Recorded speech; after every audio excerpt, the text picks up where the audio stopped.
서머타임이 해제되면서 퇴근길 교통사고에 대한 각별한 주의가 요구되는 가운데 캐나다에서는 매년 최소 300명이 교통사고로 숨지는 것으로 나왔습니다. 연방통계청이 2018년부터 2020년 사이 보행자 사망 사고를 분석했습니다. 그 결과 보행자 교통 사망률은 70세 이상에서 가장 높았으며 이는 근력과 균형, 반응 시간, 시력과 청력 저하가 요인입니다. 이어 20세에서 29세 연령층이 50세 이하 다른 연령층에 비해 사망률이 약간 더 높았습니다. 교통 사망 사고가 가장 빈번한 곳은 교차로로 21%이며 다음으로 도로와 고속도로, 주차장이나 사유지, 철로 순입니다. 주차장이나 사유지에선 주로 후진하다 사고를 내는 경우가 가장 많았습니다. 사고 위험 요인도 다수 있는데 이 가운데 야간에 발생하는 보행자 사망 사고가 26%로 가장 높았습니다. 폭우나 폭설 등 도로 상황과 인도가 없거나 가로등 결함 등 인프라 문제도 23%에 달했으며 음주나 약물 복용 20%, 어둡거나 짙은 색 옷을 입은 사례도 9%로 나왔습니다. 이 중 음주나 약물 사고는 저녁 6시부터 다음날 새벽 6시 사이가 낮 시간대보다 3배 더 많았습니다. 이외에 12명 중 1명은 뺑소니 사고 피해자이고 상업용 트럭이나 제설차보다 승용차 사고가 훨씬 더 많았습니다. 운전자 요인으로는 뺑소니나 음주운전이 있었고 운전자 시야가 막히는 것도 사고 위험을 높였습니다. 이런 위험 요인들 때문에 평소 습관도 중요하다고 전문가들은 강조합니다.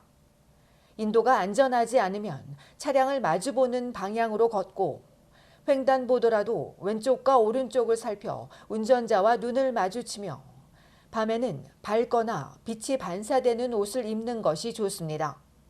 운전자는 음주나 약물 복용 후 절대 운전하지 말아야 하고 횡단보도는 보행자에게 양보하며 후진할 때도 항상 주의해야 합니다. 한편 토론토 경찰 당국은 이전보다 날이 빨리 저물면서 교통사고 발생률이 여름보다 30% 더 높다며 모두가 유의해야 한다고 경고했습니다.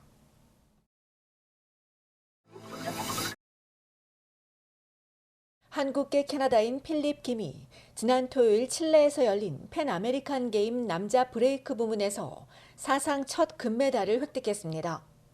캐나다 대표로 출전한 김은 미국의 제프 루이스를 3대 0으로 제치고 내년 파리에서 처음 열리는 올림픽에 출전하게 됐습니다.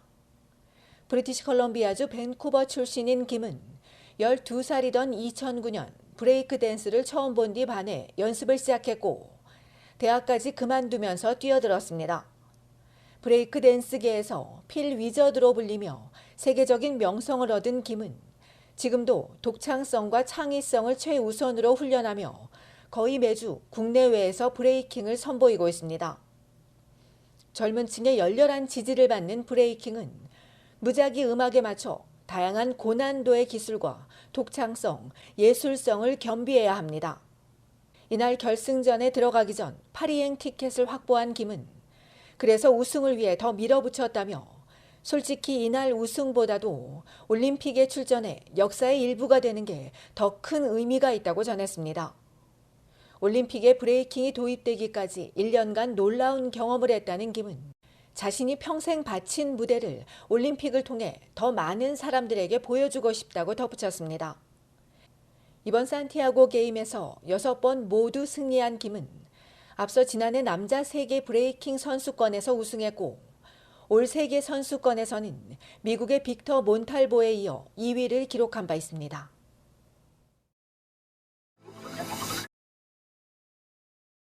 온타리오주 토론토의 월세 인상률은 둔화했으나 전국의 평균 임대료는 또다시 역대 기록을 갈아치웠습니다. 렌탈다 CA와 어바네이션에 따르면 지난 9월 전국의 평균 월세는 한 달 전보다 1.5% 오른 2,149달러입니다. 지난해 동기간과 비교해보면 무려 11% 상승해 올 들어 가장 큰 폭으로 뛰었습니다.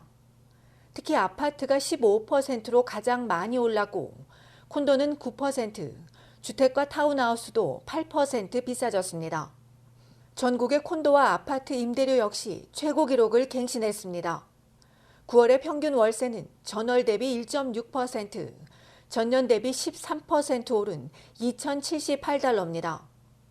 콘도와 아파트 임대료 상승을 주도한 곳은 노바스코샤와 엘버타주입니다. NS주는 2,088달러, 엘버타 1,663달러로 두 곳 모두 1년 새 15% 넘게 뛰었습니다. 전국에서 임대료가 가장 높은 브리티시 컬럼비아주도 12% 올랐고 퀘벡주도 13% 오르긴 했으나 월세는 전국 평균보다 낮은 수준입니다.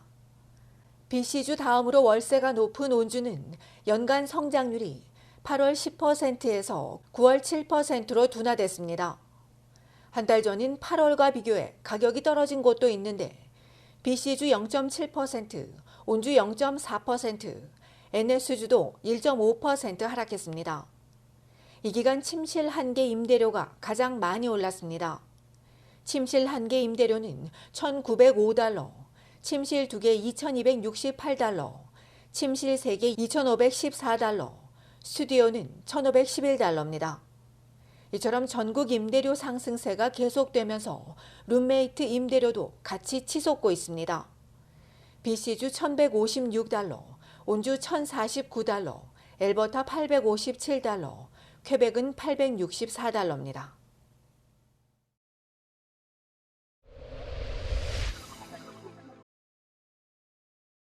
어제 새벽 4시경 온타리오주 반지역 하이웨이 27과 러더포드 로드 인근에서 신축 중인 타운하우스에 대형 화재가 발생했습니다.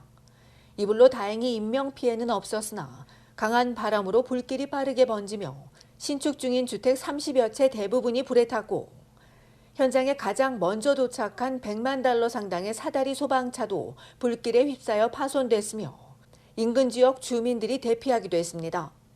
현장에 있던 프로판 실린더에서 폭발이 일어났다는 제보 등을 토대로 소방당국과 욕지역 경찰당국이 화재 원인을 조사 중인 가운데 이보다 앞서 토요일 오후 5시 20분에는 놀스욕 스틸스 애비뉴와 레슬리 스트리트 인근 가정집에서 불이 나 차고가 완전히 불에 타고 2층 주택 일부도 피해를 입었습니다.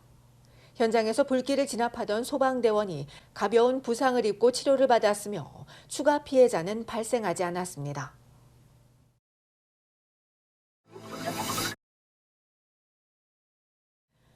브리티시 컬럼비아주 정부가 노동시장의 차별을 없애기 위해 이달부터 급여 투명성법을 시행한 가운데 온타리오주도 채용 공고에 임금이나 급여 범위를 공개하도록 하는 법안을 추진할 계획이라고 밝혔습니다.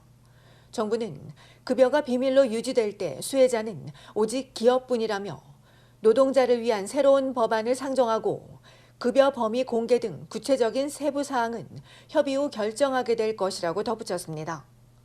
또한 온주 기업가 채용 담당자의 7%가 내년에 AI를 도입할 계획인 것으로 알려지면서 온주는 캐나다에선 처음으로 채용 과정에 인공지능이 사용되는지를 구직자에게 알리도록 할 방침입니다. 한편 국제노동기구에 따르면 급여 투명성 정책이 인구 통계학적 그룹 간 임금 격차를 밝히는 데 도움이 되는 것으로 알려졌습니다.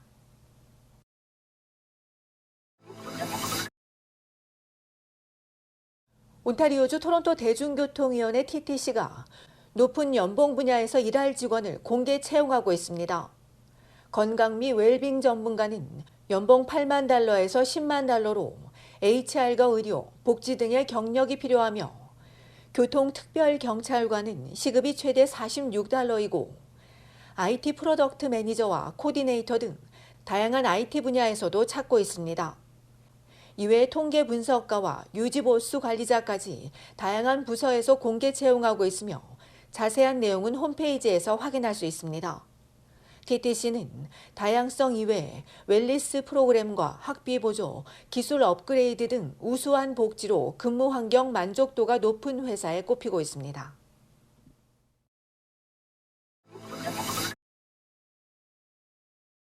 국가 브랜드 순위 조사에서 캐나다가 지난해와 같은 3위를 기록했습니다. 국가 브랜드 지수를 창안한 암폴트와 입소스가 전 세계 60개국을 대상으로 수출과 거버넌스, 문화 수준, 국민 친근감, 관광 선호도, 이민과 투자 매력까지 6개 분야를 중심으로 국가 브랜드 지수 순위를 매겼는데 캐나다는 이민 투자와 국민 친근감에서 1위를 기록하며 전체 3위를 기록했습니다. 한국은 지난해보다 한 계단 하락한 24위에 머물렀는데 일본은 처음으로 독일을 제치고 1위에 올랐으며 캐나다 다음으로 영국과 이탈리아, 미국, 스위스, 프랑스, 호주, 스웨덴이 10위 안에 들었습니다.